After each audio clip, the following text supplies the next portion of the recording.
Hey, what's up? John Sonmez here from SimpleProgrammer.com, and today I'm going to tell you about the power of believing that other people are stupid and you are smart. The power of believing that you are wonderful and great and other people are dumb and they lack common sense and they're just animals. I know this sounds kind of funny, but it's actually true. It's actually how I think of the world. And before you think that I'm just an arrogant prick, well, let me first tell you that your opinion doesn't matter since you're just an animal. No, I'm just kidding. But in reality, this really is my message. It really is. Because I want to tell you about a way to master your emotions and how to have emotional control.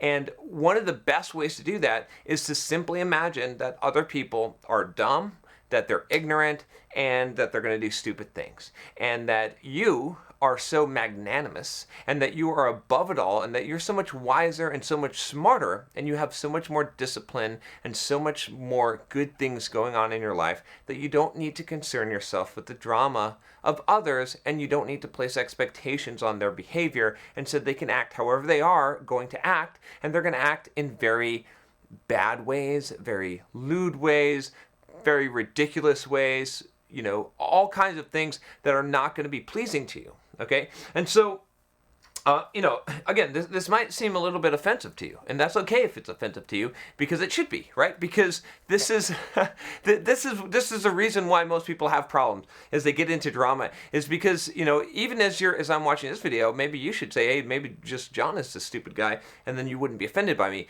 But you see what I'm saying is, like, if you're offended by what I'm saying, if you're like, man, that's wrong and that's arrogant and that's whatever, then the thing is, like, if you're getting upset by that, you're probably too emotionally invested, and you're probably expecting too much from it. You see what I'm saying? And so this is the whole concept. The whole concept is simply this: is that if you want to be able to control yourself and to not fly off the handles and not get upset at people and not go into all these kind of these down, you know how you get in these arguments and you just like you go off and it's just horrible and you regret what you said and you wonder how you got so emotionally involved and emotionally invested in what other people have done.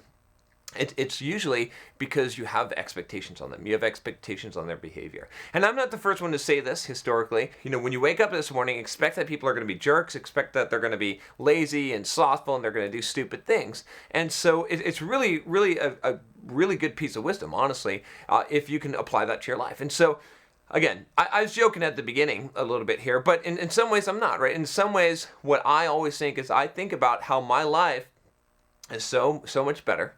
I think about how that I am a disciplined person, that I'm on the path to wisdom, that I'm on the path to achievement and to self-growth, right, to self-development, and that most people in the world are not, right? And I don't expect anyone else to be. I expect everyone else's behavior to be shit. I expect everyone else's intelligence to be shit. I expect them to do stupid things, and because of that, I don't get disappointed, I don't get upset, I don't fly off the handle and go nuts and go batshit crazy just because someone doesn't do what I wanted them to do or because they do something that I perceive as dumb, right? And this also prevents me from being angry at people for malice, right? Because, again, there's another good quote that you've probably heard about not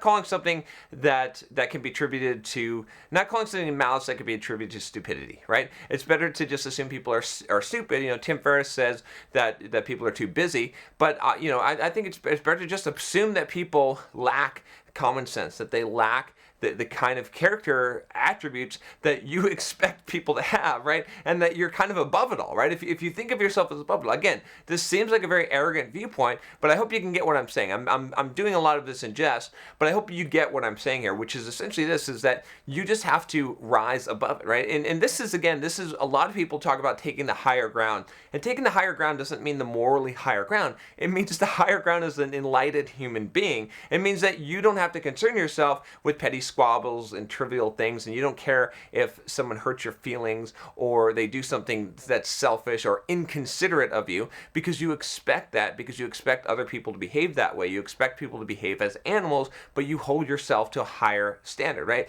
And again, this doesn't mean that there aren't good people. I have a lot of great friends. I know a lot of good people that I have a high esteem for, that I believe, very much in their ability to use wisdom and discernment. I just don't don't expect it. I just don't expect it from them. At any point in time, I expect that they're going to do something stupid because I know that I do enough stupid things myself. You see what I'm saying? Even the people that I hold in high regard, I essentially apply this same kind of mindset to. And again, this is just one of those things that's going to help you, and especially when you interpret people's behaviors, because you should always try to interpret someone's behavior as not directed at you, and as not, even if it is directed at you, as not something that is intentionally malice, or that they're intentionally doing to cause harm or evil, but instead they're doing it because they're dumb. It just think of people as dumb. It's honestly, the best thing that you can do, because when you think of it that way, when you look at it through that lens and you say, well, this person is just, they're stupid, that's why they're doing it. It's not offensive. It's not offensive to you. You don't get bent out of shape. You can step back. You can actually respond instead of reacting. And you can act in a way that's going to make a lot more sense in what you're trying to accomplish, rather than if you just go off of, someone does something to you and then you flip out and you go crazy and you think that it's all based on your expectations. So controlling your expectations is one of the best ways in life to manage your emotions, to manage your own behavior. So I'd highly recommend that you basically take this viewpoint. You just take this viewpoint of thinking that you are above it all, right? And that other people are going to be stupid. They're going to act like animals. They're going to do dumb things. And if you just expect that kind of behavior from them, then you're not going to react. You're going to be able to respond. You're going to be able to control yourself. You're going to be able to keep your cool. And not a lot is going to fluster you in life, honestly, because when you let people get under your skin, you always let people do that. It's always a permission. You always have to choose to let someone get under your skin, to cause you emotional trauma, right? And then how you react to that says a lot about yourself, right? So if you want to be that bigger person, if you do want to take that higher road, you have to be unflappable. You have to be that kind of unflappable person, and this is how you do it. All right, so there you go. That's all I got for you today. If you like this video, make sure you click the subscribe button below. Click the bell so you don't miss any videos. I'll talk to you next time. Take care.